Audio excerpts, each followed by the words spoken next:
दोस्तों सादर अभिवादन। मैं हूं महेश कुमार वैद्य और आप देख रहे हैं एनजेपी हरियाणा। दोस्तों आज कनेक्टिविटी से जुड़ी एक बार फिर बड़ी खबर लेकर आपके बीच पहुंचे हैं। बड़ी खबर यह है कि जुलाई 2026 तक रेवाड़ी पटौदी गुरुग्राम जो नया राष्ट्रीय राजमार्ग बन रहा है 352W, उस पर पूरी तरह यातायात शुरू हो जाएगा। ये दावा हम नहीं कर रहे हैं बल्कि राष्ट्रीय राजमार्ग प्राधिकरण की ओर से किया गया है और हिंदुस्तान में इसकी विस्तृत रिपोर्ट भी छपी है। और रिपोर्ट के आधार पर हम आपको पूरी अब तक की जो स्थिति अपडेट जो है हमारा वो आपको बता देते हैं। रिपोर्ट के अनुसार भारतीय राष्ट्रीय राजमार्ग प्राधिकरण यानी NHAI ने दावा किया है कि 31 जुलाई तक गुरुग्राम पटौदी रेवाड़ी हाईवे को यातायात के लिए खोल दिया जाएगा। और ये हम आपको बता ही दें कि इसके खुलने से दिल्ली जयपुर जो मौजूदा हाईवे है 48 जिसका पहले नाम था NH8, उस पर यातायात का दबाव काफ़ी हद तक कम हो जाएगा। और अभी आप जानते हैं कि गुरुग्राम से धारूहेड़ा के बीच कई जगह फ्लाईओवर्स बन रहे हैं, पुलों का निर्माण जारी है। इस कारण धीमी गति से वाहन चलते हैं, कई बार वाहन रेंगते हुए चलते हैं, कई बार जाम भी लगता है। हालांकि पहले की तुलना में काफ़ी स्थिति में सुधार आया है, लेकिन अभी भी मसानी के पास बड़ा भारी जाम रहता है क्योंकि मसानी बैराज के ऊपर यातायात 2 लेन हो जाता है, जबकि आगे से दिल्ली से धारूहेड़ा तक 3 लेन बनी हुई है एक साइड में, यानी कि आने और जाने की दिशा में 3 लेन है, 6 लेन हाईवे है।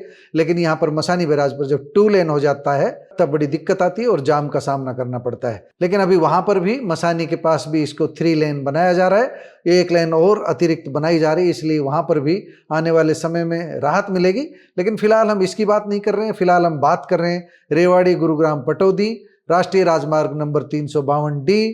हम ये बता दें कि इस पर अब युद्ध स्तर पर काम चल रहा है। हालांकि इसकी पहले डेडलाइन जब राव इंद्रजीत सिंह ने पिछले वर्ष दावा किया था कि 31 मार्च 2026 तक इसका निर्माण कार्य पूरा हो जाएगा, लेकिन अभी भी इसका निर्माण कार्य पूरा नहीं हुआ है। और एक नई डेडलाइन सामने आई हिंदुस्तान की रिपोर्ट्स के अनुसार 31 जुलाई, यानी कि 4 महीने बाद ये यातायात के लिए खुल जाएगा। हालांकि अभी कुछ लोग इधर से भी वाहन लेकर के जाते हैं और थोड़ा सा रुकावट के बावजूद इधर से जाना शुरू कर चुके हैं। अभी तक की रिपोर्ट के अनुसार 90% निर्माण कार्य पूरा हो चुका है। 2021 में इस हाईवे का निर्माण शुरू हुआ था। 46 किलोमीटर इसकी लंबाई है और इसके बीच में 25 फ्लाईओवर अंडरपास हैं। कुल मिलाकर के अभी लंबे समय से रेलवे विभाग से इंछापुरी रेलवे लाइन के ऊपर से ROB बनने की मंजूरी मांगी जा रही थी। पिछले सप्ताह ये मंजूरी NHAI को मिल गई है और ROB निर्माण की दिशा में काम भी शुरू हो गया है। कह रहे हैं कि 4 महीने में इस काम को पूरा कर लिया जाएगा। बड़ी अच्छी बात है, हमें तो यकीन कम हो रहा है जिस सुस्ती से काम चल रहा है अभी तक उस हिसाब से तो।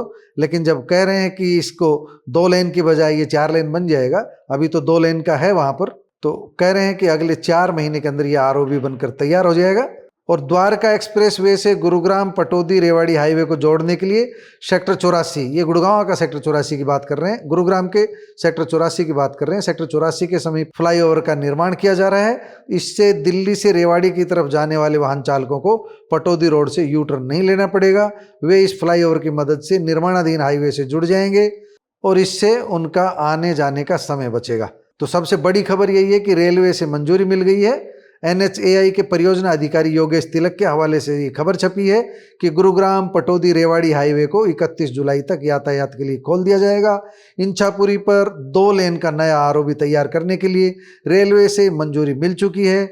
द्वारका एक्सप्रेस वे पर निर्माणाधीन फ्लाईओवर को अगले 3 महीने के अंदर पूरा कर लिया जाएगा। तो जाहिर है ये जो सारे दावे किए गए हैं और जैसी बात बताई गई है, अगर सब कुछ सही रहा तो निश्चित रूप से जुलाई में ये अच्छी खबर मिल जाएगी। लेकिन हम जुलाई भी न सही, जुलाई से अगर देरी भी हुई तो एक बात तो दावे से कह सकते हैं कि 2027 में जब हम पहुंचेंगे, यानी 2026 बीतते बीतते निश्चित रूप से एक नया superfast express highway Rewari Pataudi Gurugram मिल जाएगा। इससे नेशनल हाईवे नंबर 48 पर दबाव कम होगा, वाहन चालकों को राहत मिलेगी। दोस्तों आप कनेक्टिविटी से जुड़ी इस खबर को लेकर क्या कहेंगे, कमेंट बॉक्स में अपनी राय जरूर दीजिएगा। नमस्कार, धन्यवाद।